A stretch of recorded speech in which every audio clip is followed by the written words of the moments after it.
साध संगत जी, इस बात का तो हमें पता ही है, क्योंकि जो सत्संगी हैं, जो सत्संग सुनते हैं, तो उनको तो इतना तो ज्ञान हो ही जाता है, उनको इतना तो पता लग ही जाता है कि कर्मों का फल अवश्य मिलता है। जो जैसे जैसे कर्म करता है तो उसे वैसा ही फल मिलता है। और ये नियम उस परमात्मा का, उस अकाल पुरख का, उस वाहिगुरु का बनाया हुआ है और ये जुगों जुगों से अटल है। इसे कोई भी बदल नहीं सकता है। जो जैसे जैसे कर्म करेगा तो उसे उसका परिणाम भुगतना ही पड़ेगा। कर्म एक फसल की तरह है। हम जैसा बीज जमीन में बीजते हैं तो हमें वैसी ही फसल काटनी पड़ती है, वही फसल हमारे घर आती है। अगर हम अच्छे कर्म करते हैं तो फिर उसका फल भी हमें अच्छा ही मिलता है, उसका परिणाम अच्छा ही होता है। और अगर हम बुरा कर्म करते हैं तो फिर भाई उसका परिणाम, उसका फल भी बुरा ही होता है। इसलिए कैसा भी कर्म करने से पहले ये जरूर सोच विचार कर लें कि हम कैसा कर्म कर रहे हैं और इसका परिणाम कैसा होगा। और कभी भी ये मत सोचें कि इस कर्म का फल जो हम करने जा रहे हैं तो वो हमें नहीं मिलेगा। वो तो मिलेगा ही मिलेगा, उसे तो भुगतना ही होगा, क्योंकि ये उस कुल मालिक का, परमात्मा का बनाया हुआ नियम है और ये अटल है। और ऐसे एक नहीं, कई लाखों उदाहरणें हैं। हम इंसानों को समझाने के लिए सतगुरु महाराज हमें समझाते हैं, बताते हैं, हमें सही मार्ग दिखाते हैं कि कर्म कैसे करने चाहिए और कर्म करने से पहले सोचना चाहिए, क्योंकि जिसने जैसा कर्म किया है तो उसको वैसा ही फल भुगतना ही पड़ता है। इसलिए कभी भी बुरा कर्म ना करें, बुरे कर्म से दूर रहो। और बुरा कर्म करने की बात तो दूर की रही, कभी इसके बारे में सोचना भी मत। तो साध संगत जी, कर्म कैसे भुगतने पड़ते हैं, हम आपको एक कथा सुनाते हैं। एक राज्य में एक राजा राज्य करता था और वो राजा बड़ा ही धर्मात्मा और न्याय की मूर्त और परमात्मा का भक्त था। उसने ठाकुर जी का एक मंदिर बनवाया और उसमें एक ब्राह्मण को पुजारी नियुक्त कर दिया। और वो ब्राह्मण भी राजा की तरह ही बड़ा ही सदाचार्य, धर्मात्मा और संतोषी था। वो राजा से कभी भी कोई याचना नहीं करता था और राजा भी उस ब्राह्मण के स्वभाव को देखकर उस पर बहुत प्रसन्न था। और ऐसे ही उस ब्राह्मण को राजा के मंदिर में पूजा करते हुए 20 साल गुजर गए थे और उसने कभी भी राजा से किसी भी प्रकार का कोई प्रश्न नहीं किया था। और फिर समय गुजरता गया और राजा के घर में एक लड़के ने जन्म लिया और फिर राजा ने उसे पढ़ा लिखा कर विद्वान बनाया। और फिर बड़े होने पर उसकी शादी एक सुंदर राजकुमारी के साथ करवा दी। और शादी करके वो राजकुमारी जिस दिन अपने राजकुमार से राजमहल में आई तो उस रात को राजकुमारी को नींद नहीं आ रही थी और वह इधर उधर घूम रही थी। और जब अपनी पति के पास, पलंग के पास आई तो क्या देखती है कि हीरे जवाहरात से जड़ी हुई मूठ वाली एक तलवार रखी हुई है। और फिर जब उस राजकुमारी ने उस तलवार को देखा और जब देखने के लिए जब म्यान से बाहर निकाला तो फिर तेज धार वाली और बिजली के समान प्रकाश वाली तलवार को देख करके वो डर गई और डर के मारे उस राजकुमारी के हाथ से वो तलवार छूट गई और छूट करके वो तलवार नीचे गिर गई और जो राजकुमारी की गर्दन पर जा लगी। और तलवार की तेज धार होने के कारण राजकुमार का सर धड़ से अलग हो गया और राजकुमार की तुरंत ही मृत्यु हो गई।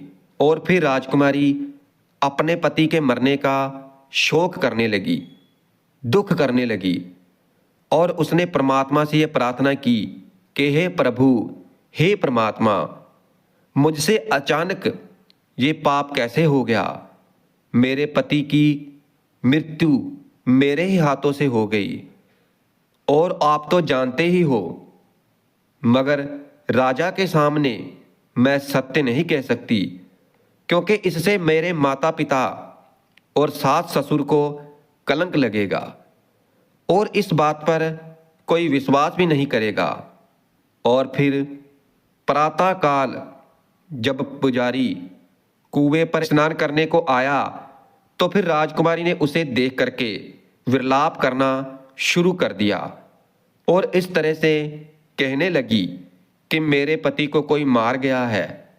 और फिर ये सुन करके लोग इकट्ठा हो गए, और राजा भी उससे आकर पूछने लगा कि किसने राजकुमार की हत्या की है। और फिर वो कहने लगी कि मैं जानती तो नहीं कि वो कौन था, मगर मैंने उसे ठाकुर जी के मंदिर में जाते हुए जरूर देखा है। और राजा और सभी लोग जब ठाकुर जी के मंदिर में आए, तो उस समय ब्राह्मण ठाकुर जी की पूजा कर रहे थे, और फिर उन्होंने उसको पकड़ लिया और पूछा कि बता, तूने राजकुमार की हत्या क्यों की है? फिर ब्राह्मण कहने लगा कि आप ये क्या कह रहे हो? मैंने राजकुमार की हत्या नहीं की है। मैं तो उनके राजमहल तक कभी गया ही नहीं। मुझे तो कभी जाने का राजकुमार के महल में मौका ही नहीं मिला। मैंने तो राजमहल देखा भी नहीं, और इस बात का परमात्मा साक्षी है, और बिना देखे किसी पर आरोप लगाना ठीक नहीं है। और उस ब्राह्मण की तो कोई बात सुन ही नहीं रहा था, कोई कुछ बोल रहा था, कोई कुछ बोल रहा था, और राजा के दिमाग में बार बार ये विचार आ रहा था कि ये ब्राह्मण निर्दोष है। और फिर सभी के कहने पर राजा ने उस ब्राह्मण से कहा कि मैं तुझे प्राण दंड तो नहीं दूंगा, मगर जिस हाथ से तूने मेरे पुत्र का तलवार से सर काटा है, तो तेरे उस हाथ को मैं काटने का हुक्म देता हूं। और फिर ऐसा कहकर के राजा ने उस ब्राह्मण का हाथ कटवा दिया, और इस पर ब्राह्मण बहुत दुखी हुआ, और राजा को अधर्मी जान करके उस देश को छोड़ करके चला गया। और फिर वो वहां तलाश करने लगा कि कोई विद्वान, कोई ज्ञानी ज्योतिषी मिल जाए, तो बिना किसी अपराध ना करने पर भी मेरा हाथ काट दिया गया, तो मैं उससे ये कारण पूछूंगा कि ऐसा मेरे साथ क्यों हुआ है, मेरा क्या कसूर था कि राजा ने मेरा हाथ कटवा दिया। और फिर पूछने पर किसी ने उससे बताया कि काशी में एक विद्वान ज्योतिषी है, आप उनके पास जाएं। और फिर खोजते खोजते वो ब्राह्मण काशी में पहुंच गया, और उस विद्वान ज्योतिषी के घर पर पहुंच गया, मगर ज्योतिषी कहीं बाहर गए हुए थे। और फिर उसने ज्योतिषी की पत्नी से पूछा कि माता जी, आपके पति ज्योतिषी जी महाराज कहाँ गए हुए हैं? और फिर उस ज्योतिषी की पत्नी ने अपने मुख से अयोग और कड़वे वचन कहे, और जिसको सुनकर वो ब्राह्मण बड़ा ही हैरान हुआ, और मन ही मन कहने लगा कि मैं तो अपने हाथ कटने का कारण पूछने के लिए आया था, मगर अब मैं इनका हाल पहले पूछूंगा कि मेरे साथ ज्योतिषी की पत्नी ने ऐसा दुर्व्यवहार क्यों किया है, मुझे इतने कड़वे वचन क्यों बोले हैं। और फिर इतने में ज्योतिषी भी आ गए, और घर में प्रवेश करते ही उस ज्योतिषी की पत्नी ने अनेक दुर्वचन कहकर के उनका तिरस्कार किया, मगर ज्योतिषी चुप रहा, और अपनी पत्नी को उन्होंने कुछ भी नहीं कहा। और फिर अंदर आकर ज्योतिषी अपनी गद्दी पर आकर बैठ गए। और ब्राह्मण को देख करके ज्योतिषी ने उस ब्राह्मण से कहा कि कहिए आपका कैसे आना हुआ। और फिर वो ब्राह्मण कहने लगा कि मैं आया तो था अपने बारे में पूछने के लिए, मगर पहले आप मुझे अपना हाल बताएं कि आपकी पत्नी अपनी जुबान से आपका तिरस्कार भला क्यों करती है, और जो कोई भी नहीं सहन कर सकता तो उसे आप सहन कर लेते हैं, तो इसका क्या कारण है। और फिर उस ब्राह्मण की बात सुनकर के वो ज्योतिषी महाराज कहने लगे कि ये मेरी पत्नी नहीं है, ये मेरा कर्म है।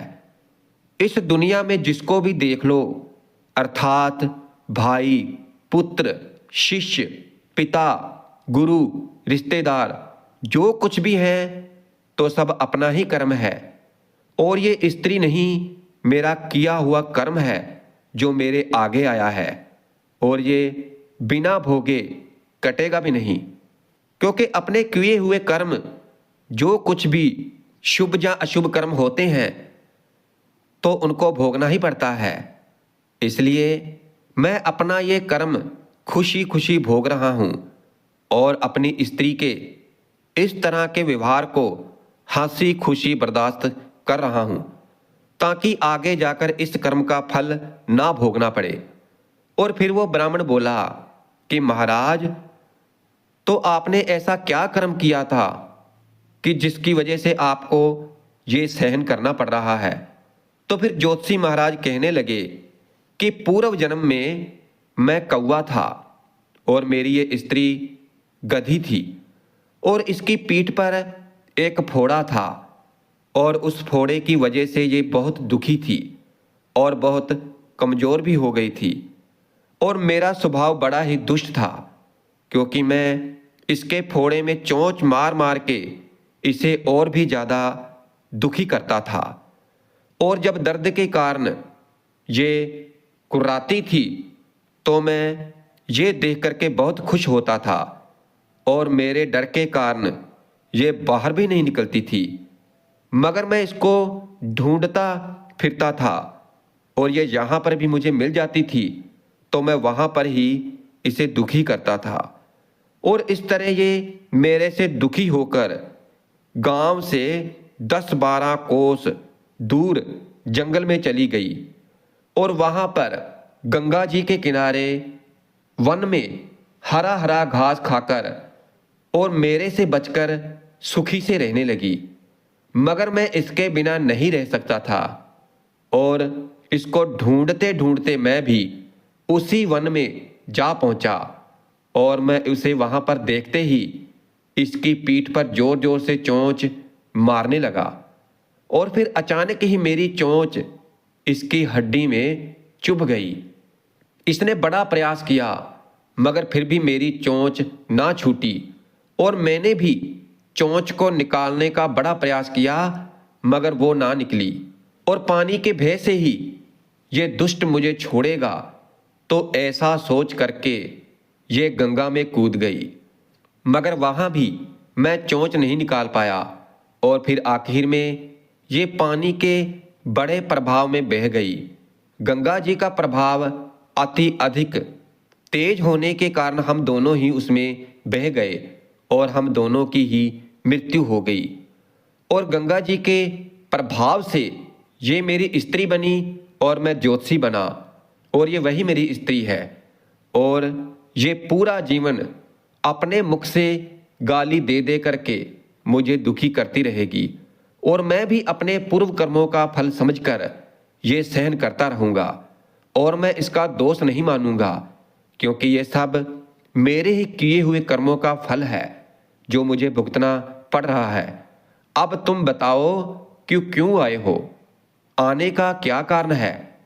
फिर उस ब्राह्मण ने जो कुछ भी उसके साथ हुआ था तो वो सब उस ज्योतिषी को सुना दिया, और पूछा कि उस अपराधी निधर्मी राजा ने मेरे साथ मुझ बेकसूर का हाथ क्यों कटवा दिया। फिर ज्योतिषी ने कहा कि राजा ने आपका हाथ नहीं कटवाया, आपके कर्म ने ही आपका हाथ कटवाया है, क्योंकि पूर्व जन्म में आप एक तपस्वी थे और राजकन्या एक गाय थी और राजकुमार एक कसाई था। और जब वो कसाई गाय को मारने लगा तो वो गाय अपनी जान बचाने के लिए आपके सामने से जंगल में भाग गई थी और पीछे से कसाई आया और उसने आपसे पूछा कि इधर कोई गाय तो नहीं गई, और फिर आपने ये प्रण कर रखा था कि आप झूठ नहीं बोलोगे, और फिर जिस तरफ गाय गई थी तो उसी तरफ आपने हाथ से इशारा कर दिया और फिर उस कसाई ने उस गाय को पकड़ा और उसे मार डाला। और फिर गंगा के किनारे वो उसकी चमड़ी निकाल ही रहा था कि इतने में जंगल से एक शेर बाहर आ गया और फिर गाय और कसाई दोनों को खाकर जंगल में वापस चला गया। और फिर गाय और कसाई की हड्डियां गंगा जी में बह गई और फिर गंगा जी के प्रभाव से ही अब कसाई को राजकुमार और गाय को राजकन्या का जन्म मिला है।